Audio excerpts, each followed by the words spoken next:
ঝরঝরে করে শুকিয়ে নিয়েছি।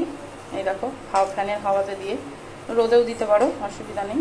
তো এই দেখো এখন আর মুঠো বাঁধলে মুঠো হচ্ছে না, তাই তো? এই যে মুঠো হচ্ছে না, এই যে এরকম ঝরঝরে করে শুকিয়ে নিয়েছি। আর এদিকে দিয়েছি কড়াইয়ে ঘি গরম করতে। এবার এই ঘিটার মধ্যে একটু আদা বাটা দেব। এই যে একটু আদা বাটা, আদাটা একটুখানি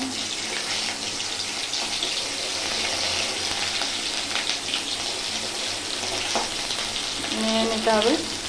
আদাটা নেড়ে নেওয়ার পরে এই যে চালটা আমি এর মধ্যে ঢেলে দেবো।